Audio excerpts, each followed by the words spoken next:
ಶ್ರೀ ಗುರುಭ್ಯೋ ನಮಃ. ಹರಿ ಓಂ. ಶ್ರೀಮನ್ ಮಹಾಭಾರತದ ಉದ್ಯೋಗ ಪರ್ವದ ಕಥಾಭಾಗದಲ್ಲಿ ಉತ್ತರೆಯ ಹಾಗೂ ಅಭಿಮನ್ಯುವಿನ ವಿವಾಹವಾಗಿದೆ.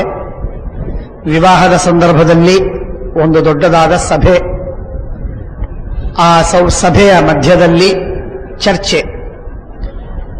ದುರ್ಯೋಧನ ಧರ್ಮರಾಜನಿಗೆ ರಾಜ್ಯವನ್ನು ಕೊಡಬೇಕು ಅಂತ ಹೇಳಿ ಅನೇಕ ಜನರು ಮಂಡನೆ ಮಾಡಿದ್ದಾರೆ. ದುರ್ಯೋಧನನಿಂದ ನೀವು ಸಮಾಧಾನದಿಂದ ರಾಜ್ಯವನ್ನು ಗಳಿಸಿ, ಕೋಪ ಮಾಡಿಕೊಳ್ಳಬೇಡಿ, ಹಾಗೂ ನಿಮ್ಮ ಅಧಿಕಾರವನ್ನು ತೋರಿಸುವುದಕ್ಕೆ ಹೋಗಬೇಡಿ ಅಂತ ಬಲರಾಮದೇವರು ಎಲ್ಲರಿಗೆ ತಿದ್ದಿ ಹೇಳಿದ್ದಾರೆ. ಅದನ್ನು ಕೇಳಿ ಸಾತ್ಯಕಿ ತಪ್ತನಾದ. ಸಾತ್ಯಕಿ ಬಾಯಿಗೆ ಬಂದಂತೆ ಬೈದಾದ ಮೇಲೆ ಶ್ರೀಕೃಷ್ಣ ಪರಮಾತ್ಮ ಸುಮ್ಮನಿದ್ದ. ದೃಪದ ರಾಜ ಅದನ್ನು ಸಮರ್ಥನೆ ಮಾಡಿದ. ದೃಪದ ರಾಜ ಸಮರ್ಥನೆ ಮಾಡಿದಾದ ಮೇಲೆ ಶ್ರೀಕೃಷ್ಣ ಪರಮಾತ್ಮ ಅದನ್ನು ಗಟ್ಟಿಯಾಗಿ ಮತ್ತೆ ಸ್ಥಿರಪಡಿಸ್ತಾನೆ, ದೃಢೀಕರಿಸ್ತಾನೆ. ಎಲ್ಲ ಆದ ಮೇಲೆ ಕೃಷ್ಣ ಹೇಳ್ತಾನೆ, ದೃಪದ ರಾಜ ನೀನು ಹಿರಿಯ, ನೀನೇನು ಹೇಳ್ತೀಯೋ ಆ ಮಾತನ್ನು ನಾವು ಕೇಳ್ತೇವೆ. ನೀನು ಹೇಳಿದ ಮಾತು ನಮಗೆ ಒಪ್ಪಿಗೆ ಇದೆ, ಸಮಂಜಸವಾದ ಮಾತಾಡಿದ್ದಿ. ನೀನು ಹೇಳುವಂತೆ ನಾವೀಗ ಯುದ್ಧದ ಸಿದ್ಧತೆಯಲ್ಲಿ ನಾವೆಲ್ಲ ಇರಬೇಕು. ಯುದ್ಧಕ್ಕೆ ನಾವು ಸಿದ್ಧರಾಗದಿದ್ದರೆ ಬಹಳ ದೊಡ್ಡ ಬಾಲಿಶ ಕೆಲಸವಾಗತ್ತೆ, ಅಪರಾಧವಾಗತ್ತೆ. ಹಾಗಾಗಬಾರದು. ಆದ್ದರಿಂದ ನಾವು ಯುದ್ಧಕ್ಕೆ ಸಿದ್ಧರಾಗೋಣ. ಯುದ್ಧಕ್ಕೆ ಸಿದ್ಧರಾಗುವುದು ಅಂದ್ರೆ ಏನು? ಎಲ್ಲ ರಾಜರಿಗೆ ದೂತರನ್ನು ಕೊಟ್ಟು ಕಳಿಸೋದು. ಅವರೆಲ್ಲರೂ ನಮ್ಮಲ್ಲಿಗೆ ಬರಬೇಕು, ನಮಗೆ ಸಹಾಯ ಮಾಡಬೇಕು.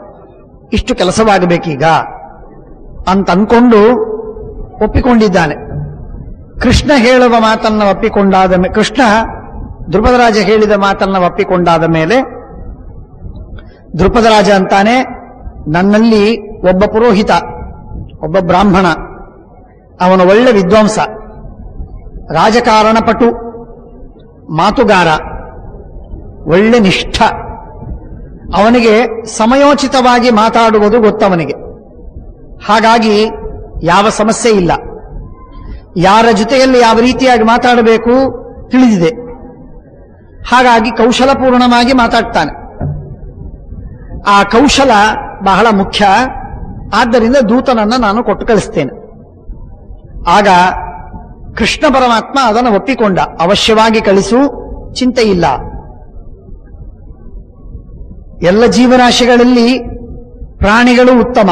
ಪ್ರಾಣಿಗಳಲ್ಲಿ ಬುದ್ಧಿಜೀವಿಗಳು, ಬುದ್ಧಿಜೀವಿಗಳಲ್ಲಿ ಮನುಷ್ಯರು, ಮನುಷ್ಯರಲ್ಲಿ ಬ್ರಾಹ್ಮಣರು, ಆ ಬ್ರಾಹ್ಮಣರಲ್ಲಿ ವಿದ್ಯಾವಂತರು, ಅವರಿಗಿಂತಲೂ ಕೃತಬುದ್ಧಿ, ಒಳ್ಳೆ ಪರಿಶ್ರಮ ಪಟ್ಟವರು, ಅವರಿಗಿಂತಲೂ ಕರ್ತಾರಹ, ಕರ್ತೃಗಿಂತಲೂ ಬ್ರಹ್ಮವಾದಿಗಳು, ಇವರು ಉತ್ತಮರು. ನೀನು ಕೃತಬುದ್ಧಿ, ಬಹಳ ಉತ್ತಮವಾದಂತಹ ಅನುಭವಸ್ಥ. ನಿನ್ನ ಬುದ್ಧಿಗೆ ನಿನ್ನ ಅನುಭವ ತಿಕ್ಕಿ ಅದನ್ನ ಒಳ್ಳೆ ಬೆಳಕು ಕೊಟ್ಟಿದೆ. ಅದಕ್ಕೆ ಅನುಭವದ ಸಾಣೆಯನ್ನು ಹಿಡಿದಾಗ ಬುದ್ಧಿ ಮೊನಚಾಗ್ತದೆ. ಅನುಭವ ಇಲ್ಲದಿರುವಂತಹ ಎಷ್ಟೇ ಬುದ್ಧಿವಂತನಾದರೂ ಆ ಬುದ್ಧಿ ಪ್ರಯೋಜನ ಬೀಳುವುದಿಲ್ಲ. ಹಾಗಾಗಿ ಬರೀ ಬುದ್ಧಿ ಇಲ್ಲದರೆ ಸಾಲದು, ಅನುಭವ ಬೇಕು.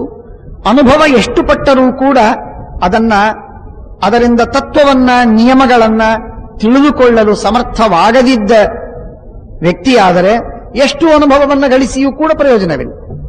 ಹಾಗಾಗಿ ಬುದ್ಧಿವಂತಿಕೆ ಬೇಕು, ಜೊತೆಗೆ ಅನುಭವ ಬೇಕು. ಅನುಭವ ಸೇರಿದರೆ ಆ ಬುದ್ಧಿವಂತಿಕೆ ಉತ್ತಮವಾದ ಫಲವನ್ನು ಕೊಡುತ್ತದೆ. ಹಾಗಾಗಿ ಶ್ರೇಷ್ಠವಾದ ಕೆಲಸವನ್ನು ನೀನು ಮಾಡಬೇಕೀಗ. ಶಕುನಿ ಬುದ್ಧಿಪೂರ್ವಕವಾಗಿ ಧರ್ಮರಾಜನನ್ನ ತಾನು ಜೂಜಾಟಕ್ಕೆ ಕರೆದ. ಆ ಜೂಜಾಟಕ್ಕೆ ಕರೆದದ್ದರಿಂದ ಕುಂತಿಪುತ್ರಂ ಸಮಹ್ವಯತ. ಧರ್ಮರಾಜನನ್ನ ತಾನು ಬುದ್ಧಿಪೂರ್ವಕವಾಗಿ ಕರೆದದ್ದು. ಧರ್ಮರಾಜ ಶಕುನಿಯನ್ನ ಕರೆದದ್ದಲ್ಲ, ಶಕುನಿಯೇ ಧರ್ಮರಾಜನನ್ನ ಜೂಜಾಟಕ್ಕೆ ಕರೆದದ್ದು. ಆಗ ಅನಕ್ಷದ್ಯಂ ಮತಾಕ್ಷಸ್ಸನ್, ತನಗೆ ಲೆಕ್ಕ ಗೊತ್ತು ಅಂತನ್ನುವ ನಿಮಿತ್ತ ಮಾಡಿಕೊಂಡು ಲೆಕ್ಕ ಗೊತ್ತಿಲ್ಲದಂತಹ ಧರ್ಮರಾಜನನ್ನ ಜೂಜಾಟಕ್ಕೆ ಕರೆದ. ತೇ ತಥಾ ವಂಚಯಿತ್ವ, ಪೂರ್ಣ ಮೋಸ ಮಾಡಿದ, ಪೂರ್ಣವಾಗಿ ಮೋಸ. ಧರ್ಮರಾಜ ಮೋಸ ಹೋದದ್ದಲ್ಲ, ಶಕುನಿ ಮೋಸ ಮಾಡಿದ್ದು, ಪೂರ್ಣವಾಗಿ ಮೋಸ ಮಾಡಿದ. ನ ಕಸ್ಯಾಂಚಿದ ಅವಸ್ಥಾಯಂ ರಾಜ್ಯಂ ದಾಸ್ಯಂತಿ ವೈ ಸ್ವಯಂ. ಈಗ ಮೋಸ ಮಾಡಿ ಗಳಿಸಿದ ರಾಜ್ಯವನ್ನ ತಿರುಗಿ ಕೊಡುವುದಕ್ಕೆ ಯಾರೂ ಸಿದ್ಧರಿಲ್ಲ. ಅವರು ದುರ್ಯೋಧನ ಕೊಡೋದಿಲ್ಲ ಅಂತ ಹೇಳ್ತಾನೆ, ರಾಜ್ಯವನ್ನ ಕೊಡೋದಿಲ್ಲ ಅಂತ ಹೇಳ್ತಾನೆ. ಆದ್ದರಿಂದ ನೀನು ಹೋಗಬೇಕು, ಬ್ರಾಹ್ಮಣ, ಪುರೋಹಿತ, ವಿದ್ಯಾವಂತ, ನೀನು ಹೋಗು. ನೀನು ಹೋಗಿ ಮಾಡಬೇಕಾದ ಕೆಲಸವೇನು ಅಂತಂದ್ರೆ, ಮನಂಸಿ ತಸ್ಯ ಯೋಧಾನಾಂ ಧ್ರುವಂ ಆವರ್ತಯಿಷ್ಯತಿ. ತಾವು ಹೋದದ್ದಾದರೆ ಅಲ್ಲಿ ಯಾರ್ಯಾರು ಯುದ್ಧ ಮಾಡುವುದಕ್ಕೆ ಸಿದ್ಧರಾಗಿದ್ದಾರೆ, ದುರ್ಯೋಧನನ ಸಭೆಯಲ್ಲಿರುವಂತಹ ಮಹಾಮಹಾ ಅತಿರಥಿ ಮಹಾರಥಿಗಳು, ಆ ಎಲ್ಲ ಅತಿರಥಿ ಮಹಾರಥಿಗಳ ಮನಸ್ಸನ್ನ ನೋಡಿಕೊಂಡು ಅವರಿಗೆ ಪರಿವರ್ತನವಾಗುವಂತೆ ನೀನು ಮಾಡ್ತಿ. ಅಷ್ಟು ಸಾಮರ್ಥ್ಯ ನಿನಗಿದೆ ಅಂತ ನನಗೆ ಪೂರ್ಣ ಭರವಸೆ ಇದೆ, ನಂಬಿಕೆ ಇದೆ. ಆದ್ದರಿಂದ ನೀನು ಆ ಕೆಲಸವನ್ನು ಮಾಡಬೇಕು. ಭೀಷ್ಮ, ದ್ರೋಣ, ಕೃಪಾಚಾರ್ಯರು ಈ ಮೂವರೂ ಕೂಡ ಸಾತ್ವಿಕರಿವರು. ಅವರು ಸ್ವತಃ ಧಾರ್ಮಿಕರು. ಯಾವುದೋ ಒಂದು ಕಾರಣಕ್ಕಾಗಿ, ಹಣದ ವ್ಯಾಮೋಹಕ್ಕಾಗಿ ಅವರು ದುರ್ಯೋಧನನ ಬಲಿಗೆ ಬಿದ್ದಾರೆ. ಆದ್ದರಿಂದ ದುರ್ಯೋಧನನಿಂದ ಅವರಿಗೆ ಭೇದ ಹುಟ್ಟುವಂತೆ, ಜಗಳ ಹುಟ್ಟುವಂತೆ ನೀನು ಮಾಡಬೇಕು. ಆ ಕೆಲಸವೂ ಅತ್ಯಂತ ಅವಶ್ಯವಾಗಿ ಕರ್ತವ್ಯವಾದ ಕೆಲಸ. ರಾಜಕಾರಣದಲ್ಲಿ ಎಷ್ಟೆಷ್ಟೋ ಕಡೆಗೆ ವಿಭೇದವನ್ನು ಮಾಡಿಬಿಡಬೇಕು. ವಿಭೇದವನ್ನು ಮಾಡುವುದರಿಂದಲೇನೆ ಕಾರ್ಯಗಳು ಸಿದ್ಧವಾಗ್ತಿರ್ತದೆ. ಪಾಪಿಷ್ಠನಾಗಿರುವಂತಹ ದುರ್ಯೋಧನನಿಗೆ ಸೊಪ್ಪು ಹಾಕಿ ಅವನಿಗೆ ಪುರಸ್ಕಾರವನ್ನು ಮಾಡ್ತಾ ಇರುವಂತಹ ದ್ರೋಣಾದಿಗಳಿಗೆ ಸರಿಯಾಗಿ ನೀನು ವಿವೇಕವನ್ನು ಜಾಗೃತ ಮಾಡಿಸಿಬಿಟ್ರೆ ಸಾಕು. ಅವರಿಗೆ ಬೇಸತ್ತು ಹೋಗುತ್ತೆ. ಪಾಪಿಯಾದಂತಹ ದುರ್ಯೋಧನನಿಗೆ ಇಷ್ಟು ದಿನಗಳವರೆಗೆ ನಾವು ಪೋಷಣೆ ಮಾಡಿದಿವಿ, ತಪ್ಪಾಯಿತು ಅಂತ ಅವರಿಗೆ ಅನಿಸಿಬಿಟ್ರೆ ಸಾಕು. ಅವರು ಅವನಿಗೆ ಇನ್ನು ಮೇಲೆ ಪೋಷಣೆ ಮಾಡುವುದಿಲ್ಲ, ಬೆಂಬಲ ಕೊಡುವುದಿಲ್ಲ. ಅವರ ಬೆಂಬಲವಿಲ್ಲ ಅಂತಾದರೆ ಅವನು ಹತಾಶನಾಗ್ತಾನೆ. ಆದ್ದರಿಂದ ಆ ಕೆಲಸವನ್ನು ಮಾಡಬೇಕು. ಮನಾಂಸಿ ತಸ್ಯ ಯೋಧಾನಾಂ ಧ್ರುವಂ ಅವರ್ತಯಿಷ್ಯತಿ ಭೀಷ್ಮದ್ರೋಣ ಕೃಪಾದೀನಾಂ. ವಿದುರನ ಜೊತೆಗೆ ಮಾತಾಡಿದರೆ ಸಾಕು, ಅವನಿಗೇನು ಹೇಳುವ ಅಗತ್ಯವಿಲ್ಲ. ಯಾಕೆಂದ್ರೆ ವಿದುರ ಸ್ವತಃ ಯುದ್ಧಕ್ಕೆ ಬರುವುದಿಲ್ಲ, ಜೊತೆಗೆ ಪಾಂಡವರಿಗೆ ಪಕ್ಷಪಾತಿಯಾಗಿದ್ದಾನೆ. ಆದ್ದರಿಂದ ನೀನು ಅವನ ಜೊತೆಗೆ ಏನು ಹೇಳುವ ಅಗತ್ಯವಿಲ್ಲ. ಆದರೆ ಭೀಷ್ಮದ್ರೋಣ ಕೃಪರ ಮನಸ್ಸಿನಲ್ಲಿ ಮಾತ್ರ ದುರ್ಯೋಧನನಿಗೆ ಬೆಂಬಲ ಮಾಡುವಂತಹ ಹುಮ್ಮಸ್ಸಿದೆ, ಅವರಿಗೆ ಲವಲವಿಕೆ ಇದೆ. ಅವರು ಪ್ರಾಯ ಅವನ ಪಕ್ಷದಲ್ಲಿ ನಿಂತು ಯುದ್ಧವಾಡ್ತಾರೆ. ಈಗಲಾದರೂ ನೀನು ನೋಡಿದಿ, ಗೋಗ್ರಹಣವನ್ನು ಮಾಡುವಾಗ ವಿರಾಟ ರಾಜನ ಪಟ್ಟಣಕ್ಕೆ ಬಂದಾಗ ಭೀಷ್ಮ, ದ್ರೋಣ, ಕೃಪ, ಅಶ್ವತ್ಥಾಮ ನಾಲ್ವರೂ ಇದ್ರು. ನಿಜವಾಗಿ ಅವರು ನ್ಯೂಟ್ರಲ್ ಆಗಿರಬೇಕಾದವರು. ಮೂವರಂತೂ ಬ್ರಾಹ್ಮಣರು ಶುದ್ಧವಾಗಿ. ಭೀಷ್ಮರು ಪಿತಾಮಹರಾಗಿ ಇಬ್ಬರಿಗೂ ಸಮಾನರಾಗಬೇಕಾದವರು. ಆದರೂ ಕೂಡ ಅವರು ಆ ಪಕ್ಷದಲ್ಲಿ ವಾಲಿ ಹೋಗಿ ಅವರು ದುರ್ಯೋಧನನಿಗೆ ಬಹಳ ಬೆಂಬಲ ಕೊಡ್ತಾ ಇದ್ದಾರೆ. ಇದಾಗದಿದ್ದಂತೆ ನೀನು ನೋಡಿಕೋಬೇಕು. ಈ ಕೆಲಸವನ್ನು ಮಾಡಿ ಬರಬೇಕಪ್ಪ. ಅಮಾತ್ಯೇಷು ಚ ಭಿನ್ನೇಷು ಯೋಧೇಶು ವಿಮುಖೇಶು ಚ. ಇನ್ನೊಂದು ಸ್ವಲ್ಪ ನೋಡು, ದುರ್ಯೋಧನನ ಸಭೆಗೆ ಹೋದಾಗ ಯಾರ್ಯಾರು ಯಾವ ತರಹ ಮುಖ ಮಾಡಿರ್ತಾರೆ ಅಂತನ್ನೋದನ್ನು ನೀನು ಗಮನ ಕೊಡಬೇಕು. ದುರ್ಯೋಧನ ಮಾತಾಡ್ತಾ ಇರುವಾಗ ಕೆಲವರು ಸೊಟ್ಟು ಮುಖ ಮಾಡ್ತಾರೆ. ಮಾಡಿದ್ರು ಅಂದ್ರೆ ನೀನು ಅರ್ಥ ಮಾಡ್ಕೋ, ನಿನಗೆ ಗೊತ್ತಾಗತ್ತೆ. ಹಾಗಾದರೆ ಅವರಲ್ಲೂ ದುರ್ಯೋಧನನಲ್ಲೂ ಒಂದು ಕಂದಕ ನಿರ್ಮಾಣವಾಗಿದೆ. ಅದಾಗಿತ್ತು ಅಂತಂದ್ರೆ ಅದನ್ನ ಹೆಚ್ಚು ಮಾಡುವ ಕೆಲಸವನ್ನು ನೀನು ಮಾಡಿ ಬರಬೇಕು. ದುರ್ಯೋಧನನನ್ನ ಸ್ವಲ್ಪ ಯಾರಾದರೂ ಒಬ್ಬ ವ್ಯಕ್ತಿ ಯಾರನ್ನಾದರೂ ಸ್ವಲ್ಪ ತಪ್ಪು ತಿಳಿದಿದ್ದ ಅಂತಂದ್ರೆ ಆ ತಪ್ಪು ತಿಳುವಳಿಕೆಯನ್ನು ಹೆಚ್ಚು ಮಾಡಲಿಕ್ಕೆ ಬೇಕಾದಷ್ಟು ಆಹುತಿಗಳನ್ನು ಹಾಕಲಿಕ್ಕೆ ಸಾಧ್ಯವಿದೆ. ಹಾಗೆ ಮಾಡಿ ಆ ಬಿರುಕು ದೊಡ್ಡದಾಗತ್ತೆ. ಈ ಕೆಲಸವನ್ನ ನೀನು ಅಮಾತ್ಯ, ಸೇನಾಪತಿ, ಮಂತ್ರಿಗಳು, ಸಚಿವರು, ಎಲ್ಲ ಸೈನಿಕರಲ್ಲಿ ಈ ವಿಧವಾದ ಕಾರ್ಯವನ್ನು ನೀನು ಮಾಡಿ ಬರಬೇಕು. ಅಮಾತ್ಯೇಷು ಚ ಭಿನ್ನೇಷು ಯೋಧೇಶು ವಿಮುಖೇಶು ಚ. ಯಾರು ಬೇಡ ಅಂತಂತಾರೆ, ಯುದ್ಧ ಮಾಡೋದು ಬೇಡ ಅಂತ ಮನಸ್ಸಿನೊಳಗೆ ಯಾರಂತಾರೆ, ಇದನ್ನು ನೋಡಿಕೊಂಡು ಬಾ. ಸಾಮಾನ್ಯರ ವಿಷಯ ಬೇಡ, ಮುಖ್ಯ ವ್ಯಕ್ತಿಗಳ ವಿಷಯ. ಪುನರೇಕತ್ರ ಕರಣಂ ತೇಷಾಂ ಕರ್ಮ ಭವಿಷ್ಯತಿ. ಅವರಿಗೊಂದು ದೊಡ್ಡ ಕೆಲಸವಾಗತ್ತದು. ಅವರೆಲ್ಲರ ಮನಸ್ಸನ್ನ ಒಪ್ಪಂದ ಮಾಡಿಕೊಂಡು ಸಮ್ಮತಿಯನ್ನು ತಂದು ಐಕಮತ್ಯವನ್ನು ಸಂಪಾದನೆ ಮಾಡುವುದು ಬಹಳ ದೊಡ್ಡ ಕೆಲಸ. ಅದು ಯುದ್ಧವಾಡುವುದಕ್ಕೆ ಐಕಮತ್ಯ ಅತ್ಯಂತ ಅವಶ್ಯಕ, ಅತಿ ಮೂಲಭೂತವಾದದ್ದು. ಅದಿಲ್ಲದೆ ಯುದ್ಧವಾಡುವುದೇನು? ಯುದ್ಧವಾಡುವುದಕ್ಕೆ ಯುದ್ಧ ಅಂದ್ರೆ ಏನಲ್ಲ, ಮನೆ ಕಟ್ಟುವುದು ಒಂದು ಕೆಲಸ, ಹೊಲ ಮಾಡುವುದು ಮತ್ತೊಂದು ಕೆಲಸ, ನೀರು ತರುವುದು ಮತ್ತೊಂದು, ಬಾವಿ ಅಗಿಯುವುದು ಮತ್ತೊಂದು. ಆದರೆ ಯುದ್ಧ ಇದು ಯಾವ ಕೆಲಸದಂತೆಯೂ ಅಲ್ಲ. ಯುದ್ಧ ಪ್ರಾಣದಾನ ಮಾಡುವ ಕೆಲಸ. ಪ್ರಾಣತ್ಯಾಗವನ್ನ, ಜೀವಿತವನ್ನೇ ತಮ್ಮದನ್ನ ತೆತ್ತು ಬಿಟ್ಟು ತ್ಯಾಗ ಮಾಡುವ ಒಂದು ಮಹತ್ತರವಾದ ಕೆಲಸ ಅದು. ಅದಕ್ಕೆ ಐಕಮತ್ಯ ಬಹಳ ಬೇಕು. ಲಿಯೋ ಟಾಲ್ಸ್ಟಾಯ್ ಹೇಳ್ತಾರೆ ತಮ್ಮ ಗ್ರಂಥದಲ್ಲಿ, ಯುದ್ಧವಾಡುವುದಕ್ಕೆ ಜನ ಹೋಗ್ತಾರಲ್ಲ, ಯಾಕೆ ಯುದ್ಧವಾಡುವುದಕ್ಕೆ ಜನ ಹೋಗ್ತಾರೆ? ಏನವರ ಮನಸ್ಸಿನಲ್ಲಿ ಸೈಕಾಲಜಿ, ಮನೋಭಾವನೆ ಏನಿದೆ? ಎಷ್ಟು ಭಾವದಲ್ಲಿ ದಾರ್ಢ್ಯವಿದೆ? ಸಾಯುವುದಕ್ಕೂ ಸಿದ್ಧರಾಗಿ, ಕೊಲ್ಲುವುದಕ್ಕೂ ಸಿದ್ಧರಾಗಿ, ಸಾವಿರ ಜನರನ್ನು ಕೊಲ್ಲುವುದಕ್ಕೆ ಸಿದ್ಧರಾಗಿ, ತನ್ನ ಜೀವನವನ್ನು ಅಲ್ಲಿ ಸಮರ್ಪಣೆ ಮಾಡಿ ಬರುವುದಕ್ಕೆ ಸಿದ್ಧರಾಗಿ ಇರ್ತಾರಲ್ಲ, ಹೇಗೆ ಅವರ ಮನಸ್ಸಿಗೆ ಭಾವನೆ ಏನು ಬಂದಿರ್ತದೆ? ಯಾವುದೋ ಒಬ್ಬ ರಾಜ, ಆ ರಾಜನಿಗೆ ಬೇಕಾಗಿರುವಂತಹದ್ದು ಯಾವುದು ಇಷ್ಟಾರ್ಥವೋ ಆ ಅಭೀಷ್ಟಾರ್ಥ ಸಿದ್ಧವಾಗುವುದಕ್ಕೆ ಇವರೆಲ್ಲ ಯಾಕೆ ಪ್ರಾಣತ್ಯಾಗ ಮಾಡ್ತಾರೆ? ನನಗರ್ಥವಾಗುವುದಿಲ್ಲ ಅಂತಾನೆ ಲಿಯೋ ಟಾಲ್ಸ್ಟಾಯ್. ಆ ಮಾತು ಅತ್ಯಂತ ಸತ್ಯ. ಅತ್ಯಂತ ಸತ್ಯ. ದೇಶ ಅಂತನ್ನುವ ಭಾವನೆ ಬಂದಾಗ, ನ್ಯಾಷನಾಲಿಟಿ ಅಂತನ್ನುವುದು ಬಂದಾಗ, ನ್ಯಾಷನಾಲಿಸಂ ಅಂತನ್ನುವುದು ಬಂದಾಗ ಒಂದು ಭಾವನೆ ಬೇರೆ ಇರಬಹುದು ಕದಾಚಿತ್. ಆದರೆ ಒಬ್ಬ ರಾಜನ ಒಂದು ಕಾರಣಕ್ಕಾಗಿ ಉಳಿದೆಲ್ಲ ಜನ ಯುದ್ಧವಾಡುವುದು ಅಂತಂದ್ರೆ ಅದೇನು? ಅದು ಯಾವ ಭಾವನೆಯಿಂದ ಯುದ್ಧವಾಡ್ತಾರೆ? ಬಹಳ ಮಹತ್ವದ ಮಾತು. ಹಾಗಾಗಿ ಮಿಲಿಟರಿ ಅಂತನ್ನೋದು ಅತ್ಯಂತ ವಿಚಿತ್ರವಾಗಿರುವಂತಹ ಒಂದು ಸನ್ನಿವೇಶ. ಅದು ಸೇನಾ ಕರ್ಮ ಕರಿಷ್ಯಂತೆ ದ್ರವ್ಯಾಣಂಚೈವ ಸಂಚಯಂ. ಅವರೆಲ್ಲ ತಮ್ಮ ಸೇನಾಪತಿಗಳನ್ನ, ಅತಿರಥಿ ಮಹಾರಥಿಗಳನ್ನ ಕೂಡಾಕಿ ಅವರಲ್ಲಿ ಐಕಮತ್ಯವನ್ನು ಸಂಪಾದನೆ ಮಾಡುವುದರೊಳಗೆ ನಮ್ಮ ಪಾಂಡವರು ಬೇಕಾದಷ್ಟು ರಾಜರನ್ನ ಗುಂಪು ಹಾಕ್ತಾರೆ, ಹಣವನ್ನು ಸಂಪಾದನೆ ಮಾಡ್ತಾರೆ, ರಾಜ್ಯವನ್ನ ಕಟ್ಟಿ ಯುದ್ಧಕ್ಕೆ ಸಿದ್ಧರಾಗ್ತಾರೆ. ಚಿಂತೆ ಬೇಡ. ಏತತ್ ಪ್ರಯೋಜನಂ ಚಾತ್ರ ಪ್ರಾಧಾನ್ಯೇನೋಪಲಭ್ಯತೆ. ಇನ್ನೊಂದು ಕೆಲಸ ಮಾಡಬೇಕು. ಯಾರಿಗೆ ಪಾಂಡವರ ಬಗ್ಗೆ ಸಿಂಪಥಿ ಇದೆ ಅಂಥವರಿಗೆ ಪಾಂಡವರು ಪಟ್ಟ ಕಷ್ಟಗಳೇನಿವೆ, ಕ್ಲೇಶಗಳೇನಿವೆ, ಆ ಎಲ್ಲ ಸಂಕಟಗಳನ್ನು ವಿವರವಾಗಿ ಬಿಡಿಬಿಡಿಯಾಗಿ ಹೇಳು. ಕೃಪಾಲುಗಳಿಗೆ, ಸಿಂಪಥಿ ಇದ್ದವರಿಗೆ ಆ ಭಾವನೆ ತುಂಬಾ ಜಾಗೃತವಾಗ್ತದೆ. ಹಾಗಾಗಿ ಅವರು ದುರ್ಯೋಧನನ ಪಕ್ಷದಲ್ಲಿ ನಿಲ್ಲುವುದೂ ಇಲ್ಲ. ಕದಾಚಿತ್ ಬಿಟ್ಟು ಬಂದು ಬಿಡ್ತಾರೆ ಪಾಂಡವರ ಪಕ್ಷಕ್ಕೆ. ಬಿಟ್ಟು ಬರೆದಿದ್ರು ಅನಿವಾರ್ಯವಾಗಿ ಅಲ್ಲೇ ಇರಬೇಕಾದರೂ ಕೂಡ ಯುದ್ಧವಾಡುವಾಗ ಕೈ ಹೇಳುವುದಿಲ್ಲ. ಬಲವತ್ತಾಗಿ ಯುದ್ಧವಾಡಲಿಕ್ಕಾಗುವುದಿಲ್ಲ ಅವರಿಗೆ. ಆದ್ದರಿಂದ ಈ ಕೆಲಸವನ್ನು ನೀನು ಮಾಡಬೇಕು. ಯಾರ್ಯಾರು ಕೃಪಾಲುಗಳೋ, ಸಿಂಪತಿ ಇದೆಯೋ, ಅವರಿಗೆ ಸಾಫ್ಟ್ ಕಾರ್ನರ್ ಇದೆಯೋ, ಅವರು ಅವಶ್ಯವಾಗಿ ಅವರಿಗೆ ನೀನು ಪಾಂಡವರು ಪಟ್ಟ ಕಷ್ಟವನ್ನ ಹೇಳು, ವರ್ಣನೆ ಮಾಡು. ವೃದ್ಧೇಶು ಕುಲಧರ್ಮಂಚ ಬ್ರುವನ್ ಪೂರ್ವೈರನುಷ್ಠಿತಂ.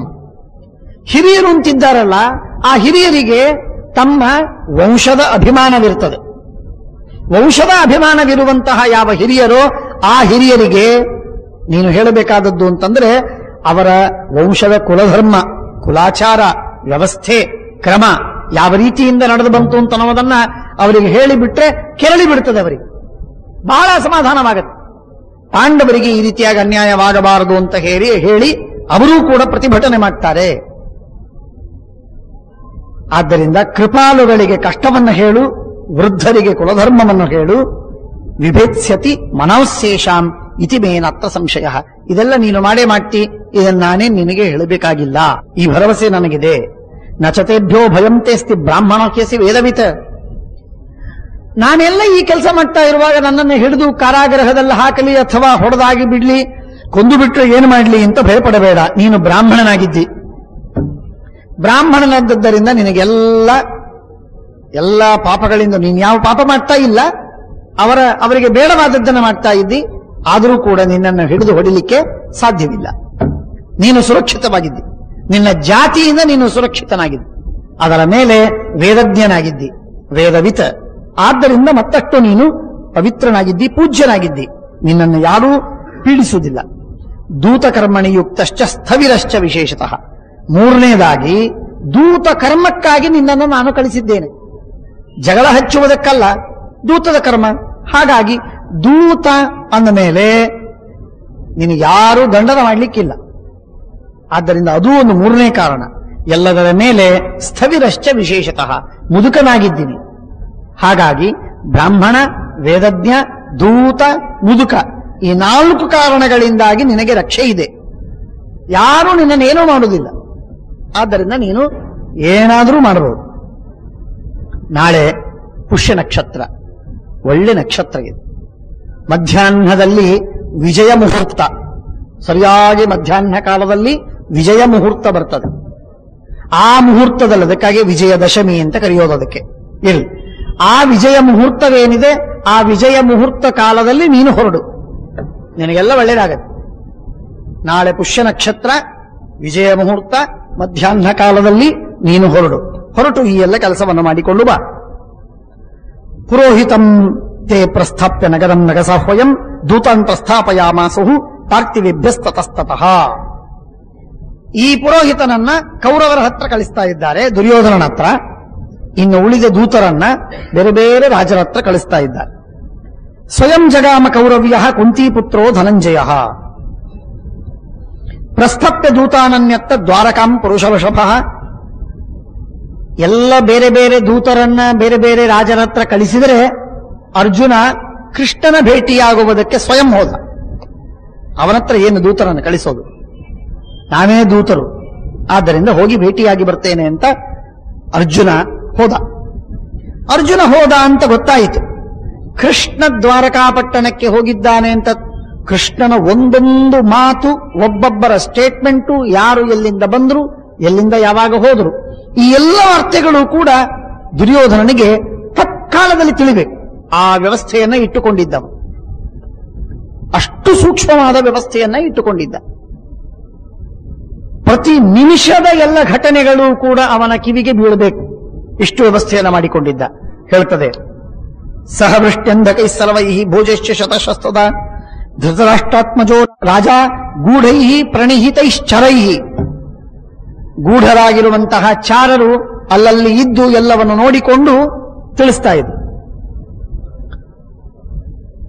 ಕೃಷ್ಣ ಪರಮಾತ್ಮ ದ್ವಾರಕೆಗೆ ತಲುಪಿದ್ದಾನೆ ಅಂತ ಗೊತ್ತಾಯಿತು. ಅರ್ಜುನ ದ್ವಾರಕೆಗೆ ಹೋಗ್ತಾ ಇದ್ದಾನೆ ಅಂತ ಸುದ್ದಿ ದುರ್ಯೋಧನನಿಗೆ ಮುಟ್ಟಿದೆ. ಅರ್ಜುನ ಇನ್ನೂ ಹೊರಟಿಲ್ಲ, ದುರ್ಯೋಧನನಿಗೆ ಸುದ್ದಿ ಮುಟ್ಟಿದೆ. ಅರ್ಜುನ ಕೃಷ್ಣನ ಭೇಟಿಯಾಗುವುದಕ್ಕೆ ಹೊರಡೋನಿದ್ದಾನೆ. ಸುದ್ದಿ ಹೋಯ್ತು. ಸುದ್ದಿ ಹೋದ 2ನೇ ಕ್ಷಣಕ್ಕೆ ದುರ್ಯೋಧನ ಅಂದ, ನಾನು ಹೋಗಬೇಕಾಗಾದ್ರೆ, ಅರ್ಜುನ ಹೋಗ್ತಾನೆ ಅಂದ್ರೆ ನಾನು ಹೋಗ, ಕೃಷ್ಣನ ಸಹಾಯವನ್ನು ನಾನು ಪಡೆದು ಬರಬೇಕು. ಕೃಷ್ಣನ ಸಹಾಯವನ್ನು ಪಡೆದೇ ಇದ್ರೆ ಕೆಲಸ ಆಗುವುದಿಲ್ಲ, ಹೋಗಲೇಬೇಕು ನಾನು ಅಂತ ಹೇಳಿ ನಿಶ್ಚಯ ಮಾಡಿಕೊಂಡು ಅತೀ ವೇಗದಿಂದ ಬಂದ. ಅರ್ಜುನ ದ್ವಾರಕಾಪಟ್ಟಣಕ್ಕೆ ಮುಟ್ಟೋದಕ್ಕಿಂತಲೂ ಮುಂಚಿತವಾಗಿ ದುರ್ಯೋಧನ ಮುಟ್ಟುತ್ತಾನೆ. ಹಿ ಮ್ಯಾನೇಜಸ್. ಅಷ್ಟು ವ್ಯವಸ್ಥೆ ಮಾಡಿಕೊಂಡು ಹೋಗಿ ಮುಟ್ಟುಬಿಟ್ಟ, ತಲುಪಿ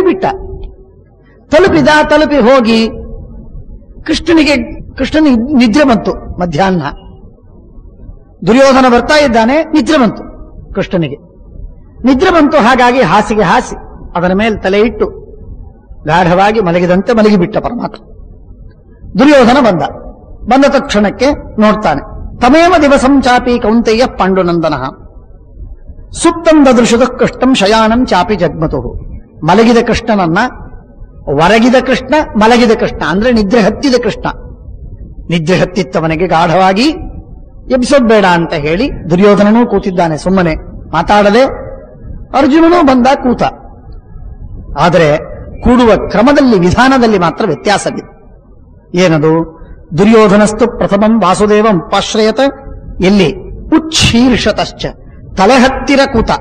ತಲೆ ಹತ್ತಿರ ಒಂದು ದೊಡ್ಡ ಸಿಂಹಾಸನವಿತ್ತು, ಭಾರಿ ಸಿಂಹಾಸನ. ಆ ಸಿಂಹಾಸನದ ಮೇಲೆ ನಾನು ರಾಜಾಧಿರಾಜ ಅಂತ ಹೇಳಿ ಅಲ್ಲಿ ಕೂತ ದುರ್ಯೋಧನ. ಉಚ್ಛೀರ್ಷತಶ್ಚ ಕೃಷ್ಣಸ್ಯ ನಿಶಸಾದ ವರಾಸನೆ. ಭಾರಿ ಸಿಂಹಾಸನ, ಅದರ ಮೇಲೆ ಕೂತ್ಕೊಂಡ. ತತಃ ಕಿರೀಟೀ ತಸ್ಯಾನು. ದುರ್ಯೋಧನ ಒಳಗೆ ಬಂದು 5 ನಿಮಿಷವಾಗಿರಲಿಲ್ಲ, ಹಿಂದಿನಿಂದ ಅರ್ಜುನ ಬಂದ. ಅರ್ಜುನ ಬಂದವನೇ ಬಂದು ಕೃಷ್ಣನ ಪಾದದ ಹತ್ತಿರದಲ್ಲಿ ಒಂದು ಸ್ಟೂಲ್ ಇಟ್ಟಿದ್ರು, ಆ ಸ್ಟೂಲಿನ ಮೇಲೆ ಕೂತ್ಕೊಂಡ, ಅಲ್ಲೇ ಕೂತ್ಕೊಂಡ. ತತಃ ಕಿರೀಟೀ ತಸ್ಯಾನು ಪ್ರವಿವೇಶ ಮಹಾಮನಃ ಪಶ್ಚಾರ್ಧೇ ಸತು ಕೃಷ್ಣಸ್ಯ ಶ ಪ್ರಹ್ವೋ ಅತಿಷ್ಠ ಕೃತಾಂಜಲಿ. ಕೈ ಮುಗಿದುಕೊಂಡು ನಿಂತ, ಕೈ ಮುಗಿದು ನಿಂತ. ಕೃಷ್ಣನ ಸ್ಮರಣೆಯನ್ನು ಮಾಡ್ತಾ, ಅವನ ದರ್ಶನವನ್ನು ಮಾಡಿಕೊಳ್ತಾ ಕೈ ಮುಗಿದು ನಿಂತ. ಎಚ್ಚರವಾಯಿತು ಕೃಷ್ಣನಿಗೆ. ಕೃಷ್ಣ ಎಲ್ಲ ಪ್ಲಾನ್ ಹಾಕಿದ್ದ, ಅದಕ್ಕೆ ತಕ್ಕಂತೆ ಇಬ್ರೂ ಬಂದರು, ಇಬ್ರು ಸೆಟ್ಲ್ ಆದ್ರು. ಅವನು ನಿಂತುಕೊಂಡ ಕಾಲಿನ ಹತ್ರ, ಇವನು ಕೂತ್ಕೊಂಡ ತಲೆ ಹತ್ರ ಸಿಂಹಾಸನದ ಮೇಲೆ. ಎರಡೂ ಕೆಲಸವಾದ ಮೇಲೆ ಕೃಷ್ಣ ಎಚ್ಚತ್ತ.